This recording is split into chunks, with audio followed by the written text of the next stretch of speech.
Hey, Margie here. What if I were to tell you that there are things that can be done to reverse Alzheimer's and even prevent it in the first place? So, if you're someone who's now maybe forgetting names, forgetting where you put things, or noticing any change and just think, oh, it's old age, the good news is that it doesn't have to be that way. And there's so much that can be done. And that's what we're going to focus on today. And I'm really excited about our special guest, Dr. Heather Sandison. And Dr. Heather is a naturopathic doctor who has dedicated her career to supporting those suffering with dementia. She has created unique, successful solutions for patients and caregivers using clinical, residential research and educational platforms employing holistic and multimodal interventions. She is the primary clinical investigator and author on the peer reviewed article Observed Improvement in Cognition During a Personalized Lifestyle Intervention in People with Cognitive Decline that was published in the Journal of Alzheimer's Disease in August of 2023. So this is very recent, and I just love Dr. Sanderson's work, and she shares some things that all of us can do. It's doable, and I'm just very excited. So enjoy this interview. Welcome, Heather. I am so happy to have you here because I absolutely love your work. And people don't know that there's so much that we can do, that this is not an inevitable part of aging. So I'm just absolutely thrilled to have you here. So welcome. Thank you so much, Margie. It is just a privilege and an honor to be here. And I know the conversations that you are having with the people in your community align a lot with what we know about brain health and preventing dementia, preventing cognitive decline as we age. There's just so much that goes hand in hand between protecting our bones and protecting our brain. So I'm really thrilled about this conversation. I like that too, that it's not isolated and all the things we're going to talk about today, besides being amazing for the brain, are so good for the bone. So, yes. So, actually, I always like, before we get started, to hear the backstory of how you personally got into treating people with dementia. So I came into this as a skeptic. I had heard from well-meaning instructors and people who were really, really smart to never suggest that you could do anything for somebody with Alzheimer's or dementia, that was to give people false hope. And I still have people comment in feeds that's what we're doing. And yet I saw Dr. Bredesen, my mentor, Dr. Dale Bredesen, who wrote the book, The End of Alzheimer's. I saw him give a talk at a conference, a medical conference, and I was like scratching my head going, this kind of makes sense from a conceptual model, from a naturopathic background. He's talking about stacking all of our interventions so that the synergistic effect supports neuronal health or brain health at a cellular level. And that when you do that, you have the potential to see outcomes, like meaningful outcomes.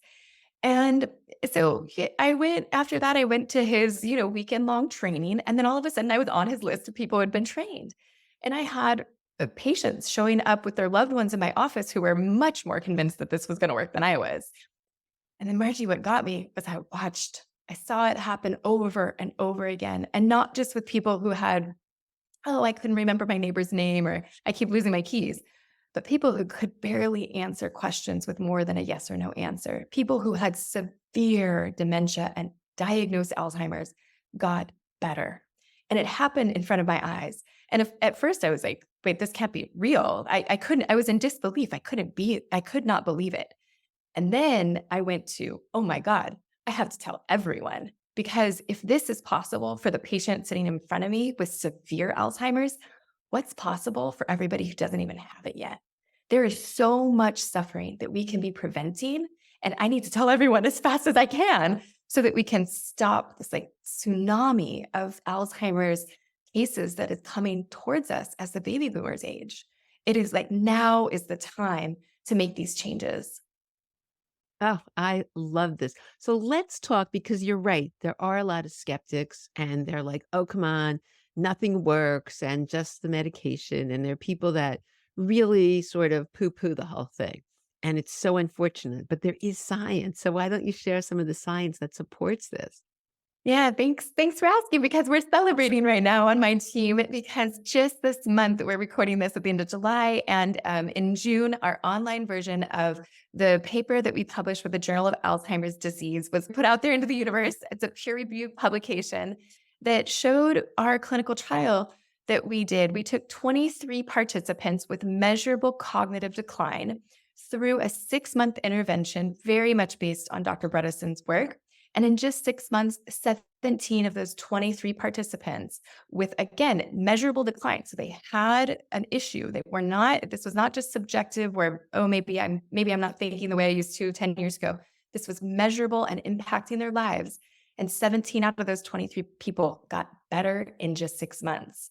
We also saw that the mean scores across the entire participant pool, across all 23 participants, including the ones that didn't get better, we saw that there were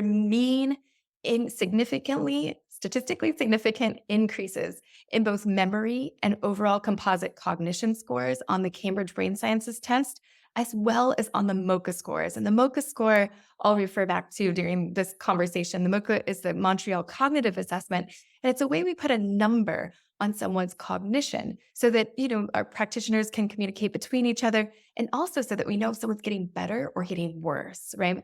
So a 30 out of 30, it's a 30-point question. It's a one-page worksheet and a 30-page questionnaire, 30-point questionnaire. 30 out of 30 is perfect. Anything 26 and above is normal. And our participants in our clinical trial had MoCA scores 12 to 23.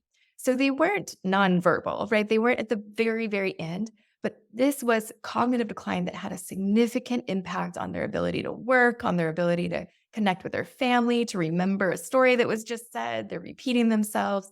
So that kind of presentation of dementia on the spectrum, but not super severe. This came on the heels of Dr. Bredeson's work about a year ago. Kat Tubes, Deb Gordon, and Anne Hathaway are the three clinicians who were included. It was a 3-site trial, 25 participants, about the same number of people. And what they saw was they did a 9-month intervention, and they took people with MoCA scores down to 19. So the disease was not quite as severe. They weren't quite as cognitively impaired. And they saw that 84% of participants got better. So we did a 6-month trial, more severe disease. We saw 74% got better. They saw 84% of people got better. What this tells me, start earlier. Get started earlier because you have a better chance of reversing that cognitive decline if you're younger, if you start earlier, and if you have the support of your loved ones around you. Wow, it is so exciting. And hopefully it's getting out there because this is just incredible. Wow. Congratulations to you for being involved in all of this. It's just amazing. So let's like really look at what this comprehensive approach is in terms of both preventing Alzheimer's. And the good news is, like we talked about earlier, a lot of these steps also are going to majorly help your bone health and prevent osteoporosis or even be positive steps to increase your bone and just improve your bone health. So why don't you share what this looks like? Yeah, so prevention and reversal, it's really the same approach, right? We're doing the same things. Now, if we're looking for reversal, we're asking for a miracle, right? And when we ask for that miracle of reversing Alzheimer's, right, what so many of us are told is impossible, we've got to be all in. We've got to work fast. We've got to throw resources at this. We need people on our team. We've got to dive in fully. We can't be dipping our toe in the water. Now, whenever I have a prevention patient, it's just like this luxury. I'm like, okay, we can relax.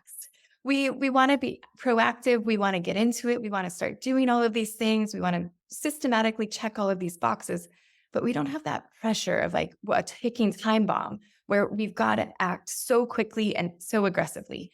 So with prevention, same as reversal, we're going to look at diet.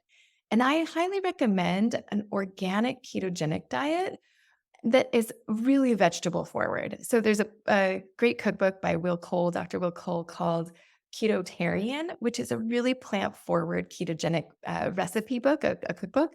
And that's a phenomenal resource for people. So we're talking ketogenic diet here, but not bacon and cheese all day long, right? We're talking about lots and lots of veggies, which have all those great minerals in them, and keep bowels moving, make sure we get enough of the calcium and vanadium and boron and silicon and all of the things that are so good for bone health from a mineral perspective. And then also we're getting the fiber, we're feeding our good, healthy flora, we're getting all the resource that we need for our brains to think clearly. Part of that is with the organic ketogenic diet, We want to get into ketosis, metabolically be burning fat for fuel versus sugar. Because as we age, all of us, regardless of whether or not we have diabetes or even prediabetes, we have some degree of insulin resistance as we age. And so we don't as efficiently turn glucose, sugar, carbohydrates, those can be used interchangeably.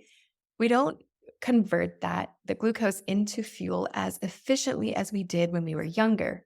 And it doesn't burn as clean as fats for fuel or ketones for fuel. It creates more oxidative stress to burn sugar for fuel. And additionally, if we have insulin building up, if we're insulin resistant, there's more insulin around, but we're not responding to it well. Insulin itself has very inflammatory properties. So when we can switch from burning sugar to fuel to burning fat for fuel, it just still blows my mind. It's like we're like hybrids. Like we have this ability to switch back and forth between different fuel sources. It's just like the brilliant divine design. And so few of us take advantage of it. But as we build that metabolic flexibility, we actually can change our body composition away from having so much fat. We can get more muscle. And then again, that goes back to the bone health. So we do this in conjunction with, of course, exercise. And for cognition, I know strength training and you are an expert in this, right? I won't speak to the bone piece. I'll just stay in my lane and speak to the brain piece. But with cognition, exercise that is specific to getting better brain health is when you combine physical exercise with cognitive engagement. So that means maybe it's going to a yoga class or Pilates class or Zumba where you're listening to the cues of the instructor and your mind has to keep up. It might also mean going for a run or going for a brisk walk and listening to a podcast and then stopping it and saying, okay, what did I learn? It might mean that you're going for, I had a patient, this was so sweet. Her granddaughter was living with her for a few months and they would go for a walk and her granddaughter would quiz her on the important dates in their family, birthdays and holidays and anniversaries and things like that would come up. And so it was really emotionally engaging for her. So diet, exercise, and it's that exercise where you combine cognitive and physical engagement. And then the third one is sleep.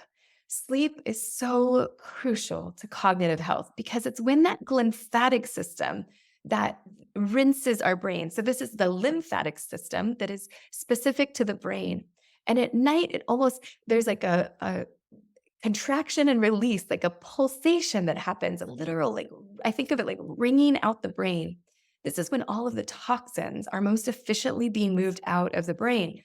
So this could be metabolic waste from the day, right? Every cell eats and has waste. And then in addition, we're exposed to things, right? We drive down the highway, we're exposed to petrochemicals. We, eat in the airport and it's not 100% organic. And so we get exposed to things throughout the day. And that is when our brain has the ability to release that and let that go, send it to the liver so it can be eliminated. If we don't get good quality sleep, we miss out on that. And there are studies that show that people in their 20s, 30s, 40s, if they have one night of sleep deprivation, they have a measurable accumulation of beta amyloid plaques in the morning when they wake up.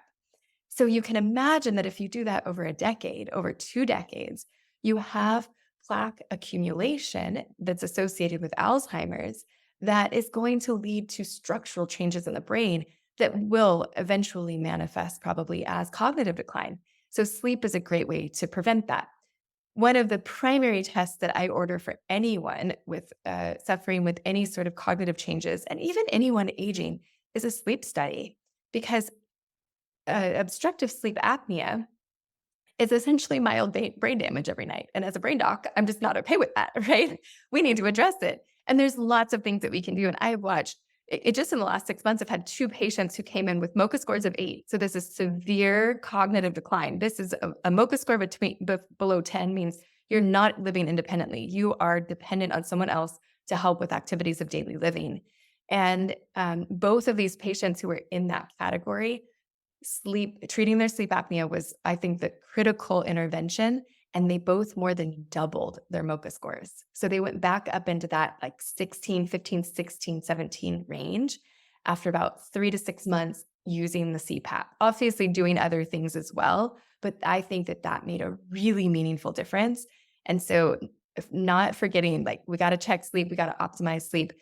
And I think in my mind still, I think, oh, the person with sleep apnea is like this great big overweight male who's like his face is red and he's snoring really loud at night. And that is not always the case. I want to sort of dispel that myth.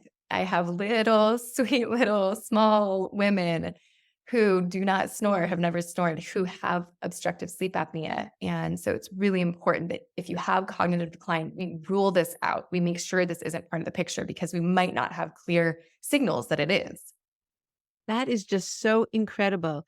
Is there so for people listening, if they are starting to get a little cognitive decline, how well, I'll ask you how people will know too, like what signs and symptoms are cognitive decline or just multitasking. A couple of things though. Very interesting to me about the exercise because I always tell people I don't want anybody falling. So I always tell people not to multitask, focus on your surroundings. So I guess what you're saying is multitasking in this situation is good for the mind. Right, while they're exercising. So be somewhere that's safe, that's not gonna take you not in the woods hiking, thinking about something that you could trip over a branch, right? Because I was thinking to myself, "Wow, that's interesting." So be somewhere safe while you're doing 2 things at once. That's so fascinating. I love that you make that point because yeah, absolutely. Please no falls, right? When I think about what's really gonna degrade someone's dignity, someone's quality of life as they age, it's osteoporosis and a fall or dementia. And yeah, we see it over and over, and it's heartbreaking. And so, please don't fall. A lot of these are called dual task exercises, and a lot of that comes out of traumatic brain injury, stroke, and Parkinson's research. And so, if you go on YouTube and you look for dual task exercises, you'll see a lot of them are on Bosu balls, and they're actually for balance. And so, you'll have someone quizzing you while you're balancing on the Bosu ball. There are ways to both enhance balance, right? Because balance comes, some of that is coming from the brainstem, from the cerebellum. It's coming from the brain. And so we can work on different parts of the brain by targeting things like balance or coordination, and then, of course, memory. But what also is good about that is then when you're out and about and someone's talking to and you're doing something, you got this. You have that ability so that you're not gonna fall because you're distracted. So it's really a win-win, just making sure when you're doing it, you're safe. I love that. And Good. so, yeah, it's so very interesting. And I love the idea of the ketogenic and because so many people live on carbs. They have such a high carb diet. And as you said, insulin resistance is really prevalent as we age and so many people in this community. And it's also a risk factor for inflammation and osteoporosis, one of the root causes. So I think that's so important. So let's talk about sleep. I just think that's very interesting. So if someone does have cognitive decline, who would they seek out? Are there special people? I mean, can anybody do the sleep study or is there special places they should go? What's your recommendation for that? Yeah, really great question. So since COVID, maybe even a little bit before, but like there's been all these technological advances. Because the sleep studies, so many of us go, oh my God, I'm going to have to spend the night in the hospital. I'm not going to get any sleep. And somebody's got to pick me up because I'm going to get a car accident on the way home if I try to drive. So we don't have to do that as much anymore. There's something called watch pad, which I mean, it's sort of magic in my mind, but you put on this watch and a ring at night and somehow it beams up the data to a sleep doctor somewhere, an expert, and then they can read it and they can rule in sleep apnea. The kicker with this is it's not going to pick up every type of sleep disorder. So for some people, it is appropriate to go in and do the cumbersome, taxing sleep study in the hospital setting. But having this new technology available at home, we can rule in a lot of sleep apnea cases. It's covered by Medicare. So ask a doctor. It's funny because everybody seems to know about it. When I talk to other doctors, they're like, "Oh, do you use WatchPad? Oh, do you use WatchPad?" And I'm like, "Yeah, yeah." And so they've done a good job marketing it so that lots of doctors are familiar with them. And the doctor, we actually just refer straight to WatchPad. So I just connect people with WatchPad, and then they connect them with the sleep doctor, and they send out the kit so that it can be done overnight. They just mail it to you. So it makes it really easy and accessible and totally affordable. Oh, isn't that fantastic? Yeah. That's great because I remember how cumbersome it is, and it is, you have to spend the night there, and it's a big deal. Oh, that's fantastic. Okay, so we ruled out sleep apnea. What are your other tips? Because sleep is a big issue, and a lot of people just sort of slough it off. Well, I just don't sleep. I have too many worries or whatever. What are some of your top tips for this that have helped people? Yeah, another overlap with bone is hormones. And hormones, particularly progesterone, can really help with sleep. I think when with bones, we often think about estrogen a little bit more, but for postmenopausal women who are suffering with changes in sleep, particularly if you notice, like, oh, since I went through my menopausal transition, I've really struggled to get good sleep. Progesterone is a great option. And you would want to take that orally. So, topical progesterone, we never want to do estrogen orally, but we can do progesterone orally. And that's when we'll get benefit with sleep. Sometimes I see people put it in their cream with the estrogen. That's not going to help with sleep. We really need to take that progesterone before bed, but it supports the GABAergic system. So, this is, if you're familiar with benzodiazepines or alcohol and how that helps people get to sleep, it doesn't promote particularly good sleep. But when we do progesterone, people, I mean, I have had patients tell me this is my best friend because their sleep transforms so profoundly. So that's one consideration if you're female and postmenopausal. Other things, when I talk to anybody about sleep and getting good sleep, um, my questions are: one, do you wake rested? For me, this is the best test for sleep. All right, is it effective? Do you wake up feeling refreshed in the morning? If not, do you struggle to get to sleep? Do you struggle to stay asleep? What's your experience when you're lying there unable to sleep? Are you ruminating? This can give us clues as to what's going on. If you wake up and your heart's racing and you're thinking about whatever the stressors are from your day, that might be cortisol. That might be something that we could address with something like phosphatidylserine, which is serine is an amino acid that can help us to metabolize our cortisol more quickly. So taking that before bed or maybe even when you wake up can be helpful. Helping getting to fall asleep, things like melatonin, of course, is something that we can consider. It's an antioxidant, but that some people wake up groggy, not everybody tolerates it. Additional things are things like taurine, theanine, and inositol. Inositol actually prevents beta amyloid plaques from forming. So, really helpful for the brain in multiple ways, but also can help us get to that relaxed state. Magnesium is another one. And then there's a whole host of herbs, things like lemon balm and poppy and valerian, that can potentially help us get to sleep. If somebody is having trouble sustaining sleep, I think high cortisol or low serotonin, in fact, 5-HTP, a little 5-HTP, as long as you're not on an SSRI, something like, to support depression or mood, then you can play with a little bit of 5-HTP before bed because serotonin helps us stay asleep. Melatonin helps us get to sleep. Serotonin can help us stay asleep.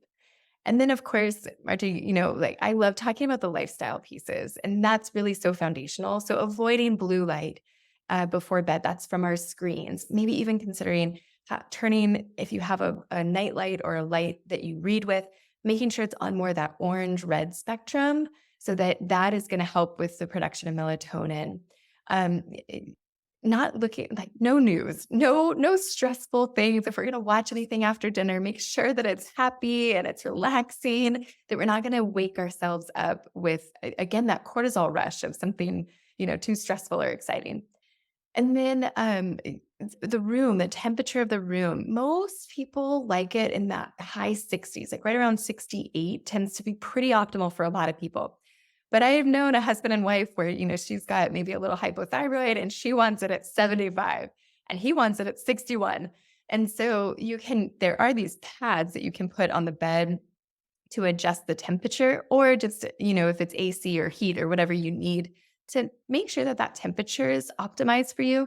I am a fan of the N of one trial. So using something like an Aura ring or a Garmin watch, measuring your sleep, seeing what it looks like. Don't get too attached to the numbers. It's easy to become a perfectionist and want perfect sleep.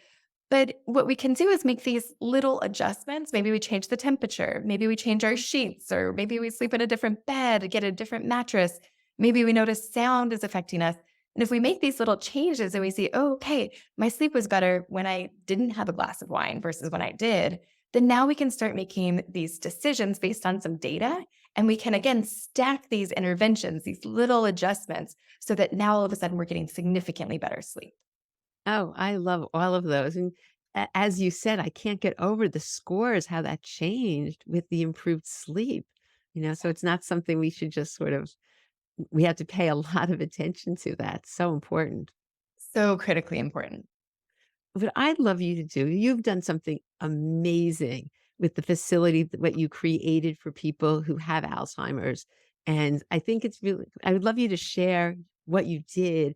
And because this is people living the Bredesen protocol and living all the steps that you talk about. So why don't you share what you've done? Because it was so impressive to me. And you also teach this to people so they can create this in their home. So why don't you share this? Because I just love it, and I just can't get over what you've done, and I hope it's becomes a model that other people follow. So why don't you tell us about that? That means so much. Thank you, Margie, because it hasn't been easy. We opened Marama, the residential care facility for the elderly that you're referring to, that is based on Dr. Bredesen's work, but it's an immersive experience. So instead of memory care, what we thought is we want memory recovery. Where can I go to have all of this done for me? Because it can be challenging to change your diet, change your exercise habits, change your environment, get the social connection. And especially if you have cognitive decline, it's really hard, right? It's hard for those of us with full cognitive capacity to make all these changes. And I had patients reaching out who were saying, oh, my mom or my uncle, I want them to get the benefits of the Bredesen protocol, but I've got a full-time job. I've got kids to raise. I've got a family to keep together. I have a relationship I need to maintain and a household to run. I can't drop everything and do this for my loved one, even though I want to. Where can I send them? And what I realized really quickly was that no one was doing this. And for me, I was like, wait, what? Nobody's putting the best in brain science where people live who need it most, like where people with memory issues need it most. And so it was just like a concept that I thought of. And then it all just happened really quickly. I couldn't believe it. It all just came together and we had a facility and we opened. It was really great because Dr. Bredesen came down and helped us celebrate the grand opening the last week of February of 2020. And then a week later, we opened the first week of March of 2020. And then everybody knows what happened the next week. The world shut down with COVID. So I literally opened a nursing home the week before the world shut down with COVID. And it was a wild ride. And it was also this, like in retrospect, I just couldn't be more grateful because we agreed to stay with half the residents so we could have half the staff, so we could have half the risk of spreading COVID. And we just it was this sweet little intimate family of new people. And we still have a resident who's there now from that time. So she's been there for about 3 years, a little over 3 years. And she just keeps getting better. It's really, really amazing. And so we've expanded out to Wichita, Kansas. We have some partners there who had a unit in their facility that was available, and they're really passionate about what we're doing. And so we want to make this available. We've had a wait list here in San Diego for going on 2 years now because they're small. They're small proof of concept facilities. But I share exactly your thought is I want this to become the model that everyone expects from senior living, that it's the best diet for healthy aging, that there's supported exercise. What you see and what I was seeing when I was touring the conventional facilities, understanding more about this industry, it's cereal for breakfast, soft serve on demand all day, cookies everywhere that you can grab. It's sandwiches for lunch and pasta for dinner. I mean, it is the worst diet. And it's because it's cheap. It's inexpensive to feed people that way.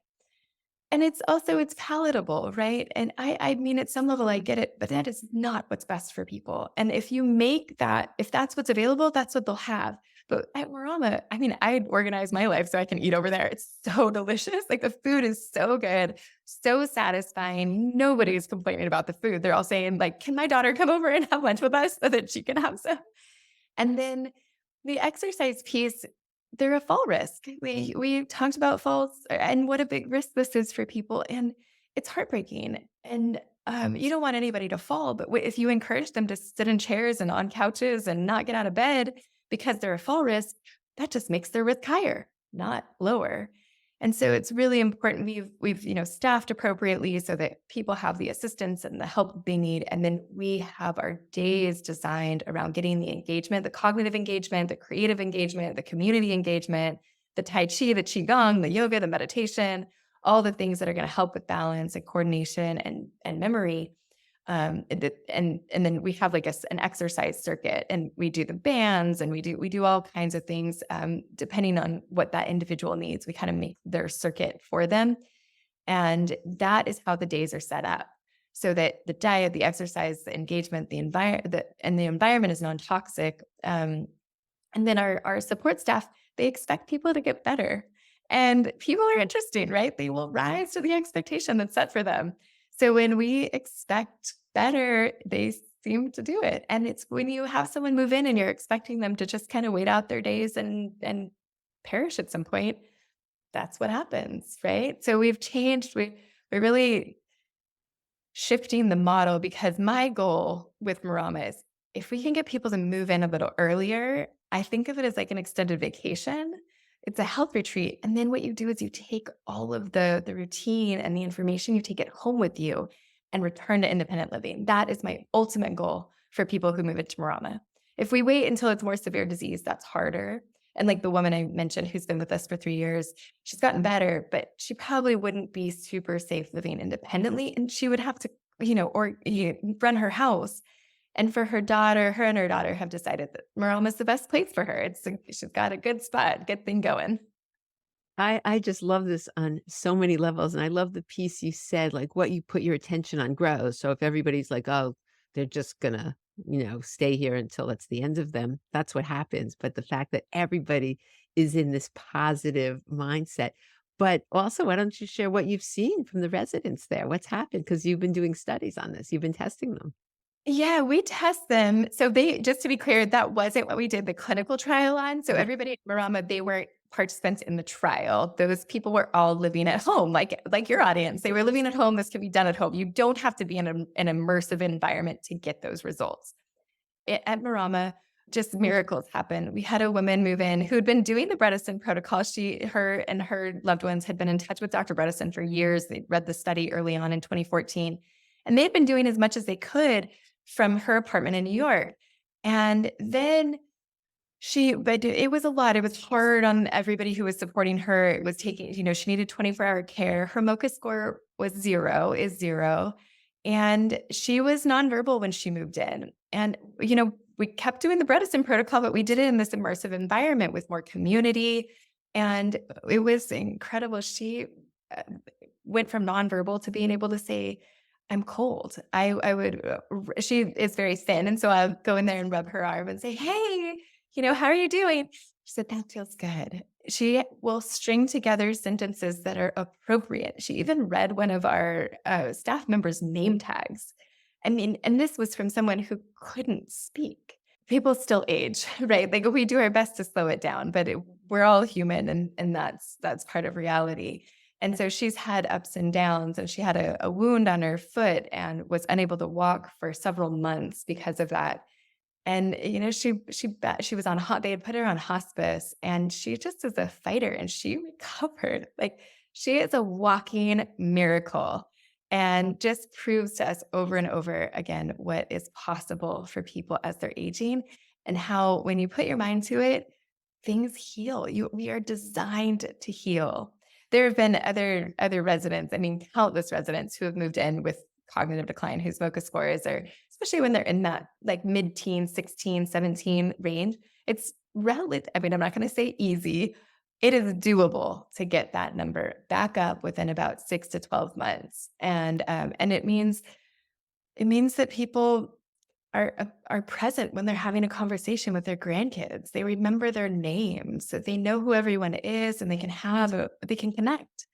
And Margie, I don't know if you've come to the same conclusion, but like when I think like, what is life about? Like, what's the purpose? It's those connections. It's the relationships with the people that we love. And that is what we extend. It's that one more anniversary. It's that one more birthday. It's that one more summer, one more Christmas where you get to spend it with someone who's present. Oh, I love that. So for people listening, because there's a lot of people in their 50s, in their early 60s, what should they be looking for? Like what, because a lot of people say, "Oh, yeah, I don't remember the names, but that's just aging." Like what differentiates when we're starting to have cognitive decline and can those people start your home program? Because you want to just talk about your, I guess, answer that question first, but I also want you to share how you've brought it to people who can do at home as well. Yeah. So I think if you have any sense that my brain doesn't work the way it did 10 years ago, I would have remembered that. I would have been able to come up with that word, or it would have been easier for me to write that letter. If you have that subjective sense, now, start now, because it's so much easier to prevent this disease. And when we're just looking for optimization, that is simpler. It's less expensive. It's just less investment all around in terms of time, resource, all of it. If we start earlier and there's very little improvement that we need, right? The more delta we need, the more change we're looking for, the harder it is. But Alzheimer's actually starts decades before we have symptoms. So those pathophysiological changes of the brain are happening early on. And so what Dr. Bredesen recommends, and I fully agree with him, he calls it a cognoscopy. So kind of like a colonoscopy. We go in there and look. And so this is the medical piece of it, where we do all the testing. We look for nutrient imbalances. We look for toxins. We look for hormonal imbalances. We look for anything that's not optimal. We look for those inflammatory markers, and then we correct those. That you've mentioned root cause, root cause. What's the why? And with Alzheimer's and dementias, there are 6.5 million people in the US who have arrived at that diagnosis, right? I think of it kind of like this destination. Okay, you've arrived at the destination of Alzheimer's. How did you get there? That is the critical question. And there are different pathways or different subtypes of dementia. One might be toxic. One might be type 3 diabetes, which is a way to get Alzheimer's. One might be because of traumatic brain injuries. There are all these ways that you can arrive at dementia, and they're not mutually exclusive. You can have hormonal deficiencies and a history of a traumatic brain injury, and a history of sleep apnea. So what we want to understand for that individual, what are the pathways that are putting you at risk for developing this over time?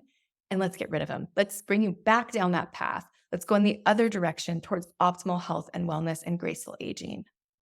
And so that process is really well outlined in Dr. Dale Bredesen's book, The End of Which I Alzheimer's. have actually, it's a very top book in my bookshelf. I love I love that book. Yeah, it's amazing, and really, he deserves a Nobel Peace Prize, or some Nobel Prize, some prize, because he is just a selfless man who has dedicated his life to reducing the suffering associated with Alzheimer's. And what my professional goal is, and what I've dedicated my life to, is kind of supporting people so they can implement. Because I can't tell you how many people have said, "I get it. I get what Dr. Bredesen's saying. I want to do it. How do I do it? Tell me what to do." And so each of the things that I've created, whether the clinical trial came from people asking me, how likely is it that my loved one's going to get better? It comes from my patients' questions, right? And then Marama came from, where do I send my loved one? I want them to have a place. And I offer group at home coaching, because I had a lot of people saying, I don't want my loved one to move across the country and live in San Diego. I want them to be with me. I love them. I want to care for them. How do I do this from home? And I would love to put places like Marama out of business. I would love if Alzheimer's became a rare disease because everyone made the preventative changes that they could from home. We want our elders with us. We need them in our homes, in our communities, contributing to the future generations. We need that wisdom and experience. And sending people to homes, it's a squandering of that phenomenal resource. And people have so much to give. There's so much wisdom in that generation. And so ideally, we age amongst our friends and family. And that is why I created Marama at Home, so that people who are starting to experience decline can understand. And it's a 12-week course, and we do it as a group, so everyone learns from each other, all those questions I didn't realize I had. And then we take a bite-sized chunk each week, and we layer each of these pieces on top of the next, so that by the end of 12 weeks, there's this transformation in terms of lifestyle and in the way that we're thinking about brain health. Wow, so when's the next one? So it's a live class, correct? So Yeah, they're live classes and I mean, there's all there's usually another one coming up. So if you go to Marama at Home, it's Maramaat, Marama at Home, HOME.com, then there will be an explanation of when the next one is starting. But I love them. I just learned so much from everyone. We all learn from each other. It's really fun. We share recipes and it's beautiful watching the group kind of brainstorm someone's issue and come up with really creative solutions, and just seeing that people connect after and outside of the group and they find community. Often people who are doing this, they feel sort of alone, and they feel like they're the only one caring for a loved one with dementia, or they feel like they're the only ones starting to notice cognitive decline and they're the only ones scared that dementia is coming for them.